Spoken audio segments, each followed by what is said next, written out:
So, in preparation for the upcoming Ileweaver update, I have listed important things in this video that you should know. Most of them are nerfs and buffs to get you prepared mentally and emotionally this coming June 25th. But jokes aside, here are the things that will be getting a huge buff and things that will rest in peace after the Ileweaver update. Let's start with the obvious, and that is Valkyr getting hit hard in the Ileweaver update. Her ultimate, Hysteria, is losing its invulnerability. This change means players can now take damage while it's active. That's a big deal. Hysteria used to let Valkyr charge into fights without worry. She could tank heavy hits, stay alive, and deal massive damage.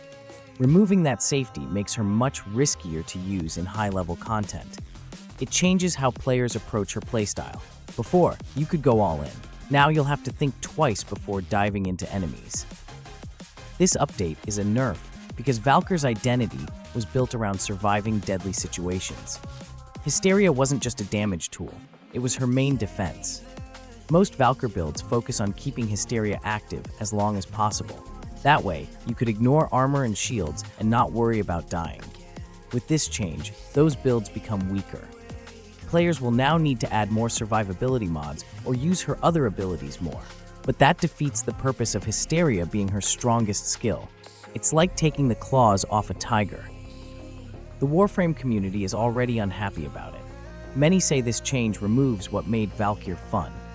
She's supposed to be a fearless berserker. Now, she's just another Warframe that needs to dodge and heal like the rest. DE's goal might be to balance the game, but this nerf feels like they're stripping away her core strength. Hysteria was never about damage alone. It was about feeling unstoppable for a few seconds. Without that invulnerability, Valkyr doesn't just lose power, she loses her identity. But let's look at the bright side. Valkyr will be getting a fresh new kit somehow. Well, I say somehow because the abilities have been improved and we are not getting a whole new kit. But the positive side is that Ripline can create a new group nuking combo, and there will be more advantage in terms of maintaining energy without the use of Energize. But then again, be ready to get your butt kicked at level cap if that is your thing. The removal of invulnerability is just a big slap to the kit of Valkyr, but I'm still crossing my fingers that the new playstyle will overshadow the nerf. Now, let's proceed to the big one, and this is the Slam meta finally getting nerf in Warframe. The Slam nerf in Warframe's Ileweaver update is going to change how this melee mechanics works. Right now, players can abuse slam attacks using macros. These macros let people slam constantly with little effort. Slam attacks also have a big area of effect, which made them very strong. You could clear out groups of enemies just by spamming one move. This was fun for some players, but it broke balance in harder missions. Digital Extremes saw how overpowered it was. So, in the Ileweaver update, they're cutting back on how big and easy slam attacks are. This is part of their plan to stop lazy melee play and push more active movement. The biggest nerf is to the slam radius. Before, even a low jump could trigger a wide slam. That meant people didn't need to aim or move much. Now, the size of the slam will depend on how high you jump. This change rewards timing and skill. If you want a wide slam, you'll have to jump higher. If you do a weak jump, your slam won't hit much. This stops people from just spamming it near the ground. It also makes parkour matter more. The higher you go, the more enemies you can hit. This will likely slow down some melee builds, especially those that were made for slam spamming with auto macros. Another key change affects how damage is calculated. In the past, certain mods stacked in a weird way. They multiplied damage instead of adding it. That caused damage to shoot up way too fast. Slam builds could hit red crits with very little setup. This made other melee types feel weak in comparison. Now, the new system will use final multipliers instead. This means damage bonuses get added more cleanly, without stacking too far. It makes the numbers fair. Players can still do big damage, but they have to work for it. This won't just affect slam builds, but they'll feel it the most. Players who relied on slam spam will need to change their builds. Melee won't just be about pressing one button anymore. You'll have to think about your movement and height. Mods that boosted slam might not be worth using now. The update also changes the feel of melee combat. Instead of brainless slamming, you'll have to time your attacks better. Some people are mad about this. Others think it's a good fix. The devs said they want to reward skill, not spam. If you build around smart parkour and aim your slams well, they can still be strong. But it's no longer a free win move. It's now part of the bigger flow of combat. The slam nerf has sparked mixed reactions across the Warframe community. Some players agree the nerf is fair and long overdue. They say slam spam made the game too easy and ruined challenge. These players welcome the idea of tying slam range to jump height. It adds more skill and removes lazy builds. But others feel the change is too harsh. They liked how slam let them handle big crowds fast. Some even built entire frames around slam attacks. To them, this nerf ruins fun and punishes casual play. The debate is loud on forums, YouTube, and Reddit. It's another case of balance updates splitting the player base down the middle. Because of this divide, there's talk about possible review bombing on Steam. It's not the first time this happened.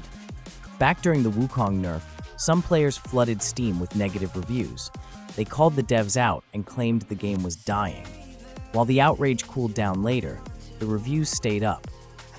Now, with this new nerf, players are warning it could happen again. Some already posted early threats if their slam builds get ruined. Steam reviews are public and impact Warframe's image. If the anger spreads far enough, it could create a short-term hit to the game's rating.